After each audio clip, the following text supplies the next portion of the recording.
Eita, pessoal do sétimo ano, se for amor, estamos aqui para conversar com você. Sim, porque é sempre um prazer, uma alegria e uma enorme satisfação, por que não amor, né? Estar aqui passando, abrilhantando a sua tela com conteúdo de geografia feito para vocês. Então, um beijo para você que está aí nos assistindo e vamos juntos dialogar. Já sabem, né? Se não sabem, vão ficar sabendo agora as maneiras que vocês têm para interagir conosco aqui. Primeiro, vocês já estão aqui nos assistindo, talvez, não sei, né? Quem sabe? Talvez sim, talvez não.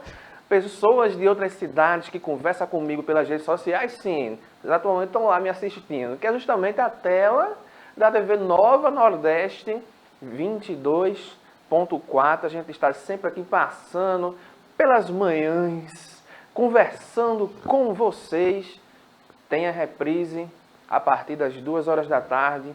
Começa aqui nesse mesmo canal as reprises para você poder assistir novamente às suas aulas. Beleza. Segunda maneira, também extremamente importante, o canal no YouTube. Canal no YouTube, que você vai encontrar lá o Educa Recife, né? Pesquisando Educa Recife, tudo junto. Aí você pesquisa, encontra o quê? Nosso canal. Se inscreve e vai ter o quê? A playlist do sétimo ano com as aulas disponíveis para você lá.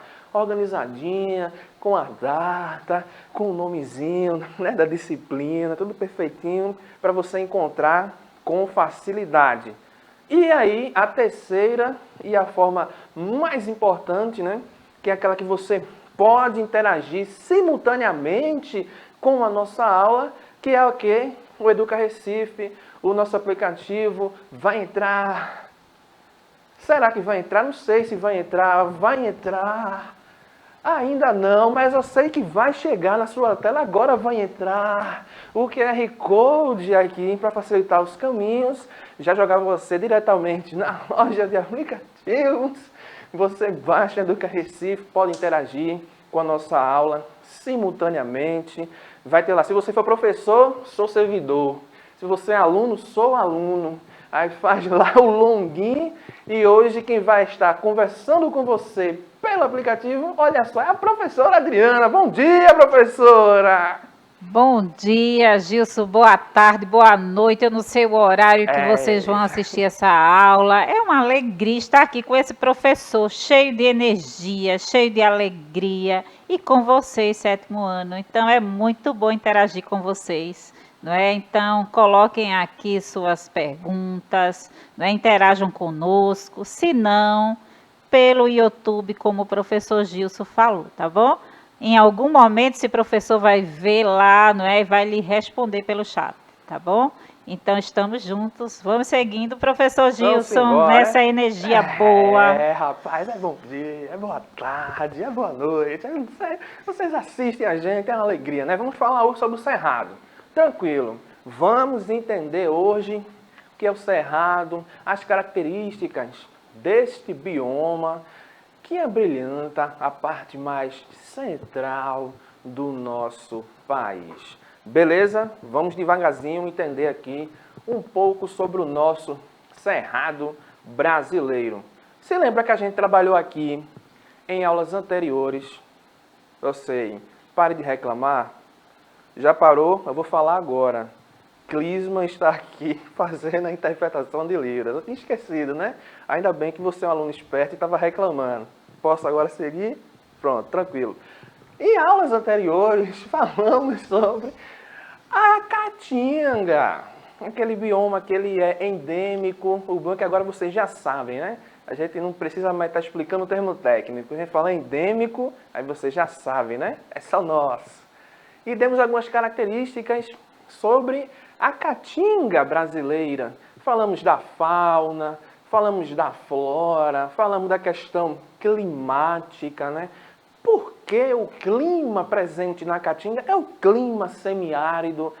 Por que as aves, os animais terrestres, as plantas são adaptadas à caatinga. É justamente dependendo daquele períodozinho em que vai ter mais aquela presença da chuva, ou aquele período que vai estar longo, né?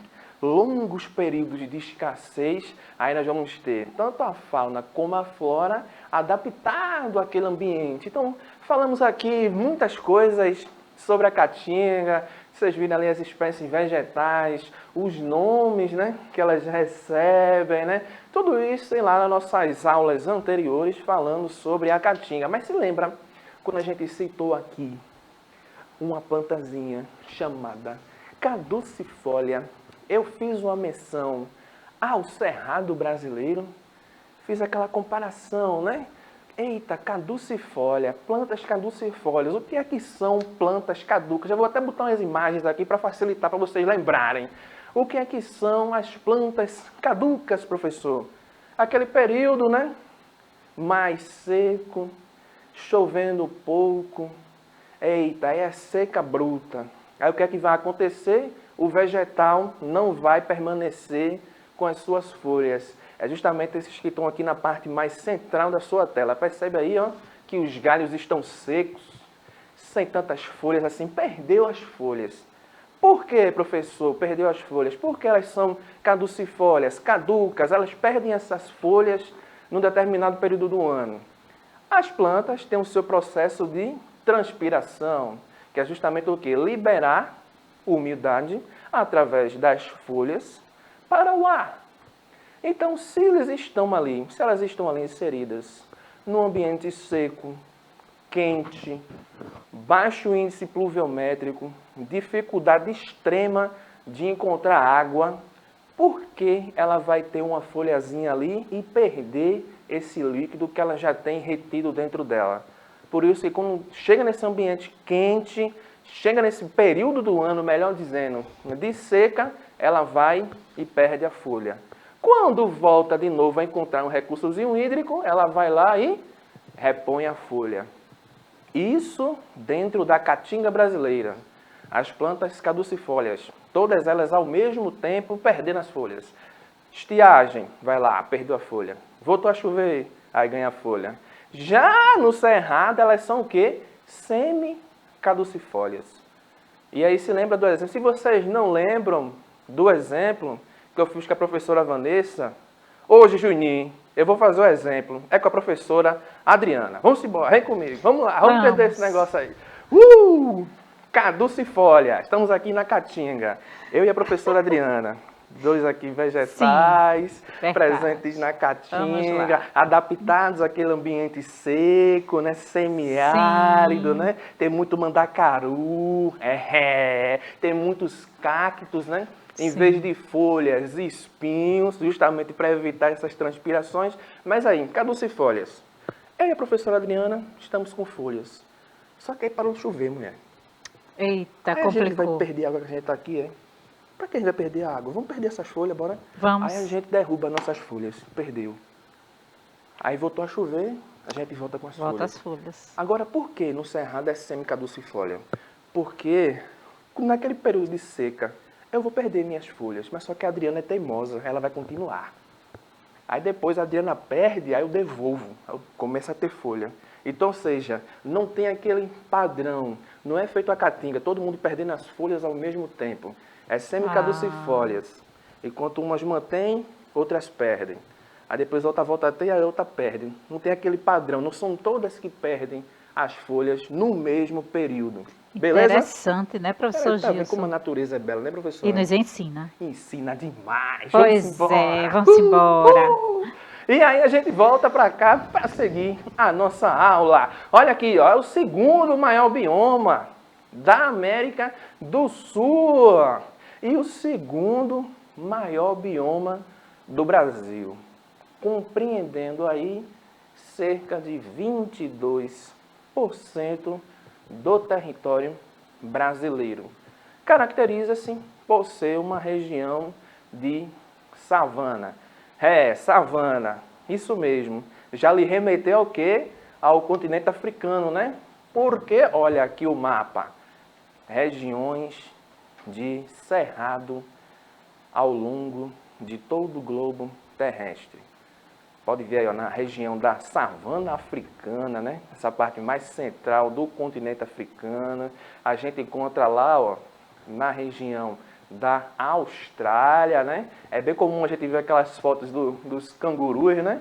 Do Cerrado, a gente se remete bastante ao ambiente do Cerrado. E aí você vê no mapa a distribuição mundial de regiões de savana, que a gente aqui chama de Cerrado, professora Adriana. Isso Aí que a gente vê, mesmo. professora Adriana, tá vendo? Fica bem numa faixazinha, ó, bem Sim. semelhante, né? Pois Tá é. vendo só? Que é justamente as interferências climáticas, né? Essas zonas aqui tropicais, né? Descendo para uma área mais subtropical, essa faixa bem mais central do globo terrestre. Aí dentro disso, ó, vê comigo, é um bioma localizado no nordeste do Paraguai, leste da Bolívia e em grande parte do Brasil Central.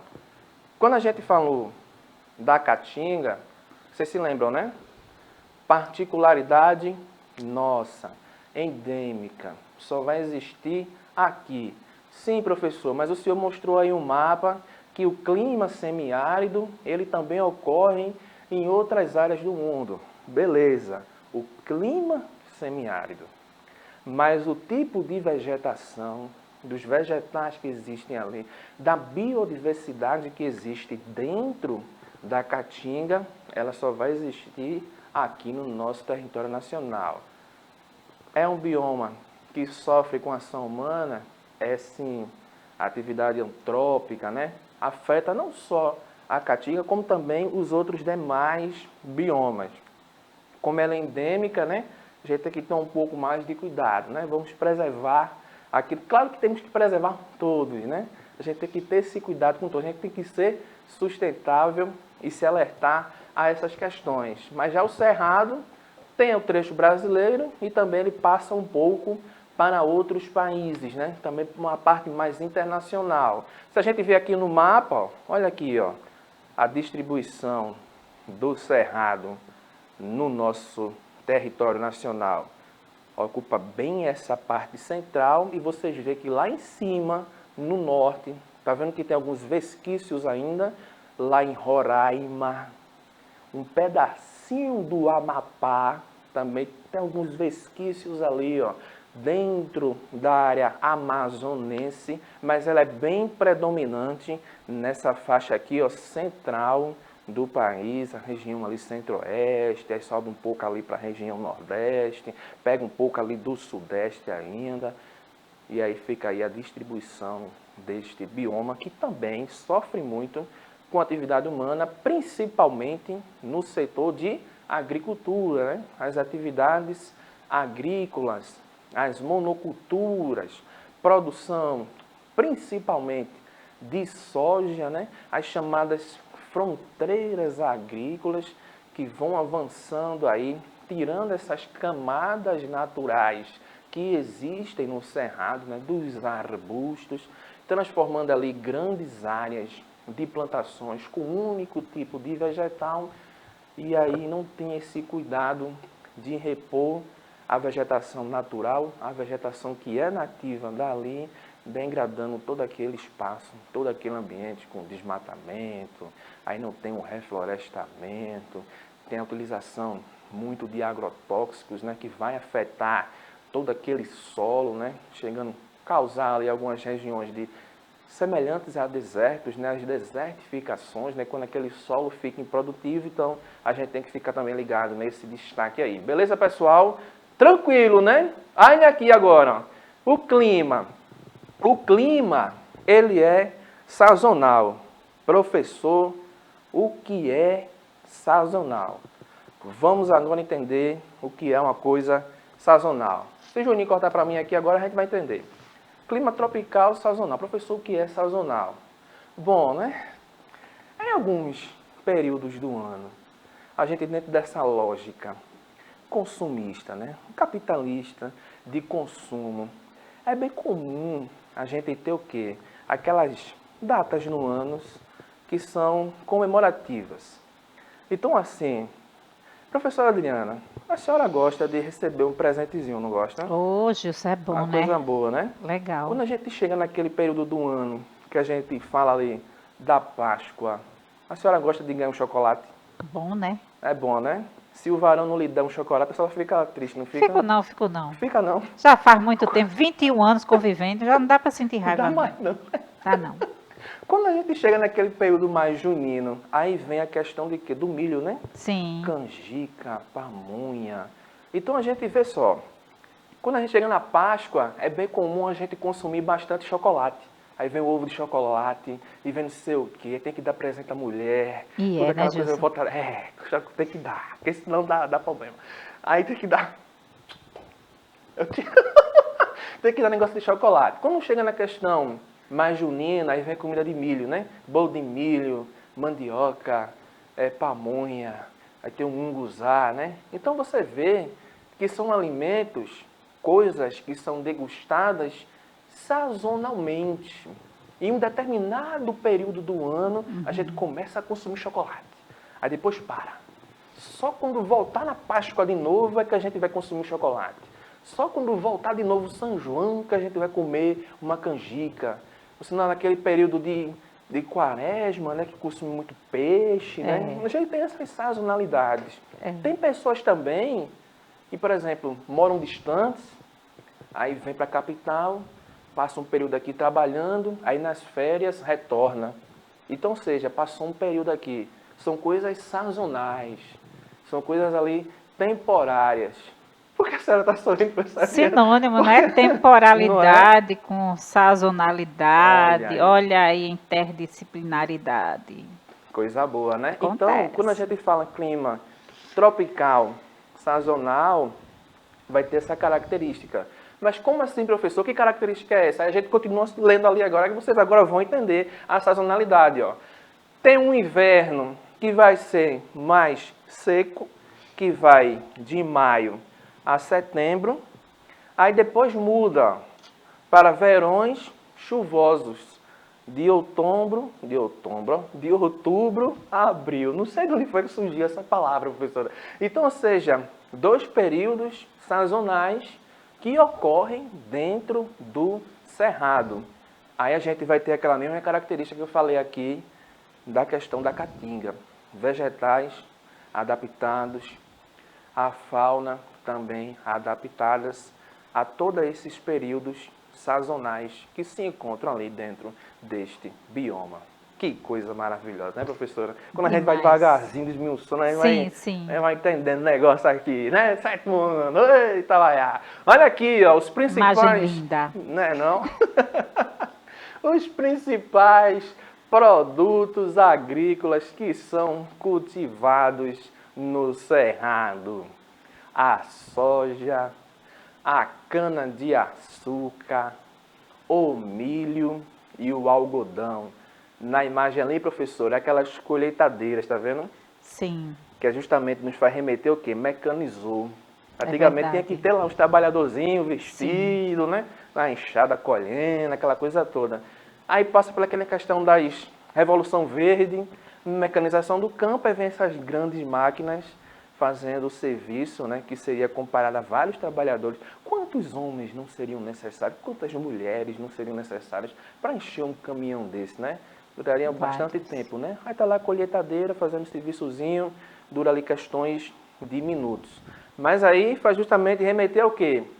A retirada, né, dessa camada natural que existe no cerrado para esses tipos de produtos que são ali cultivados, né? Muitas vezes não tem o manejo adequado do solo, não tem a preocupação, né, com a vegetação natural que estava ali. Aí já vai dar o quê? Reflexos na dinâmica da biodiversidade, também nas questões da atmosfera, né? Porque você está alterando ali um ambiente que é natural, a gente novo na questão das ações antrópicas, e aí já vamos se avançando, chegando também na região norte, pessoal. Então é bem comum a gente ver aí aquelas fotos, os telejornais, né? do desmatamento na Amazônia, né? A gente tira uma foto de cima da floresta amazônica. É tão linda, professora Adriana, a gente vê aquela floresta densa ali. É verdade. Coisa maravilhosa. Aí do nada tem uma área no meio, um buracozinho aberto. Aí é triste. Que é justamente a questão do extrativismo desordenado, né? A tirada em série daquela floresta para utilizar aquela madeira dos mais variados tipos e não tem o pensamento de pegar e repor, né? Plantar mais uma arvorezinha para crescer ali naquele ambiente, né? Alterando toda aquela questão do bioma natural ali inserido, pessoal. Beleza? Olha aqui, ó, as duas principais ameaças à biodiversidade do Cerrado decorrem ao quê? Olha aí, ó, de duas atividades econômicas. O monocultivo intenso de grãos e pastoreio extensivo de baixa tecnologia. Professor, o que é pastoreio extensivo? É justamente aquela questão da criação de gado, criação de animais. Se é extensivo, está sendo o quê? Criado solto ali nos campos, mas aí com utilização de baixa tecnologia. Então não está feito ali um manejo, né? Não tem aquele cuidado naquele local que está sendo ali exercido aquela atividade. E também o que é o uso de métodos intensivos de uso da terra, olha aí, ó, que vem esgotando os recursos locais há anos, que é justamente isso que eu estava falando a você. Se é um uso intensivo, vai o quê? Intensificar aquela produção. É o homem visando apenas o quê? O lucro. Então, se tem ali uns animais, por exemplo, a vaca, ele vai querer extrair o leite máximo que aquela vaca vai querer produzir.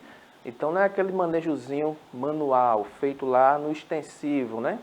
É uma coisa mais intensa, coloca aquele maquináriozinho lá nas tetas da vaca para extrair todo aquele leite que existe ali. A produção também no solo não tem tanto manejo, é o maquinário passando direto em cima daquele solo, achatando, tirando a sua compactação, que aí, atrelado a isso, já tira a produtividade daquele solo. Então, seja uma coisa intensa, desgastando, esgotando os recursos que existem ali. E aí, quando aquela área já não é produtiva, se tornou-se uma área improdutiva, já vão procurar outras áreas para implementar o mesmo modelo.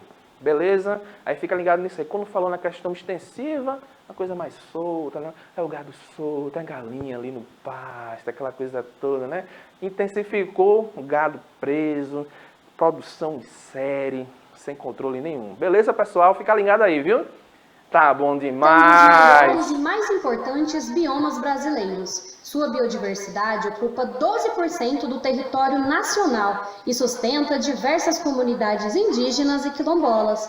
No entanto, esse bioma sofre com o avanço do desmatamento, provocado principalmente pelo setor agropecuário, que, segundo um estudo da WWF Brasil, já ocupa 40% das terras.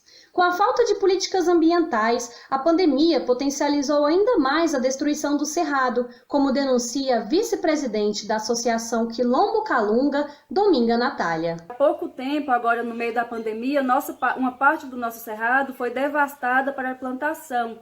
Mas não foi simplesmente uma parte do cerrado derrubada para a plantação.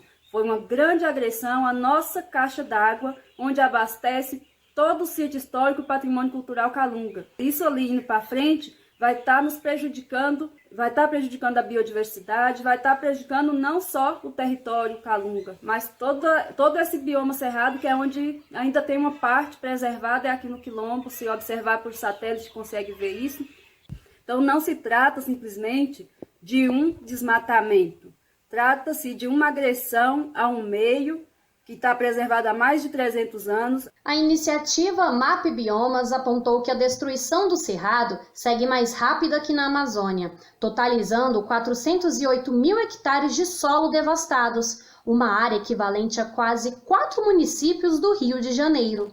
Os meses de julho e agosto são marcados com constantes queimadas no bioma e hoje já somam 12 mil focos de fogo, que na maioria das vezes são potencializados por ações criminosas para criar pasto para o agronegócio, como explica o brigadista ambiental Matheus Rocha, que atua no combate a essas queimadas. Ele não vai explicar agora na nossa aula, porque a gente já vai encerrar, ver essa matéria aí, ó, lê comigo, ó, o desmatamento provocou aquecimento de até, olha só, professora Adriana, 3,6 graus Celsius no Cerrado, que é justamente o que a gente falou, cansamos de falar na nossa aula de hoje. Tem lá a vegetação local, nativa, chega um homem com os seus interesses, aí vem lá as ações antrópicas, né? Desmatamento, queimada, altera todo aquele ambiente e aí vai dar o quê? Consequentemente, reflexos na natureza, e esses reflexos são extremamente negativos, professora Adriana. Enquanto isso, a senhora já vai aí se despedindo. Pessoal, a aula foi maravilhosa, um abração para vocês, até a próxima. Minha gente, vamos embora, né? Olha aí, ó, atividadezinha para você, ó. O Cerrado é um dos biomas mais ameaçados diante da sua biodiversidade. A que se deve essa ameaça? A gente falou aqui, demos vários exemplos a vocês, vá dialogando aí com seus professores, com as suas... Professora é uma festa, né, professora? Sim. Com os colegas de classe, bom também, né? Então, fica à vontade, dialoguem aí. Um beijo do rostinho lindo, rostinho lindo. E até semana que vem, pessoal, com mais uma aula top de geografia.